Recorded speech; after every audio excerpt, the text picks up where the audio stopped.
سلامونه ملګرو، امید دی چې ښه دی او د ژوند په مزو کې دی. ملګرو دا ټایم زه ولاړ یم په مدین کې. تاسو ته چې شاته ښکاري دا پول چې کوم دی دا د مدین پول دی. نو راغلي یو په ټکر باندې. نو د ویډیو مقصد مې دا دی چې خلکو ویډیوګانې کړې وې چې لکه سیلاب راغلی دی او دغه راغلی نو دا خو بالکل دروغ دي. ځکه چې سیند چې کوم دی په خپل حال دی او بر هم موږ تللي وو. نو لکه موږ کسان دغه وکړو معلومات وکړو نو دا بالکل دروغ دي. باران دی کوم سیند چې راغلی دی داخلي طرف نه راغلی دی. بازار یې وړلی بالکل دروغ باران نه دی. راشه که نه نور ته پکې څه ووایه او استاد صاحب تاسو پکې عمر ته څه ووایه چې لکه دا رښتیا دي که دروغ دي. استاد صاحب ته ورته هم پکې څه ووایه ته ورشه که نه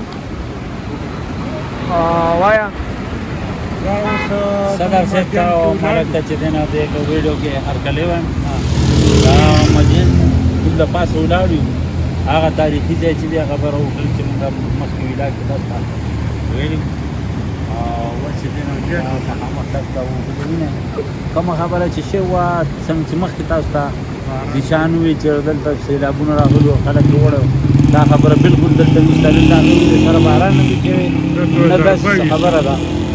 او دا چې دی دا کته چې کوم هغه پنجابیان یې وړو نو هغه خو د کتې نه سیلاب و یا دغه اوبه وي چې دغه تندر اوبه وي.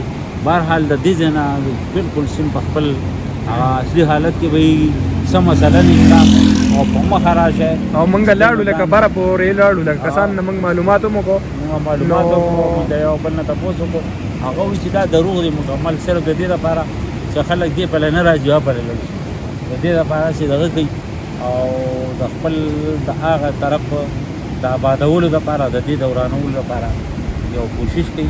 تاسو چې دی نو دا پروپیګنډه ده دا دې پروپیګنډه کې مه راځئ او بالکل زبردست قسم دی راشه شوق راشه هیڅ قسم خطره نشته. ټول خلک یې دې ګرځي. ډېره مهرباني ډېره مننه. دا صدر صاحب دا تاسو چې کوم دی دا صدر صاحب دی او دا استاد صاحب دی او دا ملک دادا استاد صاحب دی. نو مونږ خو راغلي یو بس مونږ چکر ولګاو بره تللي وو تر بحرین نه بره تللي وو او بس دا تاسو لیدلی شئ. نو روډ هم ښه ښکلی برابر دی او موسم هم ښه توله دی او دا تاسو لیدلی شئ. نو بس دا یو وړه غونډه کې ویډیو مې ستاسو دپاره کوله چې خبر شئ د دې خبرو نه. نو امید دی چې ستاسو به خوښه شوي. نو که خوښه شوي خوی نو د خپلو ملګرو سره شیر کوئ. شیر یې ځکه کوئ چې خپل د ملګرو ته ورسېږي نه تاسو دغه هغه اصلي شی لکه چې خو سیلاب راغلی نو دا هوټلې به څنګه هغه شانتې په خپل حساب باندې وي.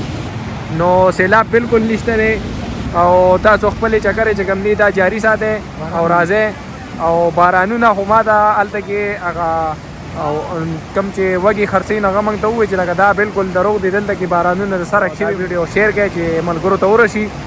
نو اوس موږ له راکړئ اجازت د الله په امان.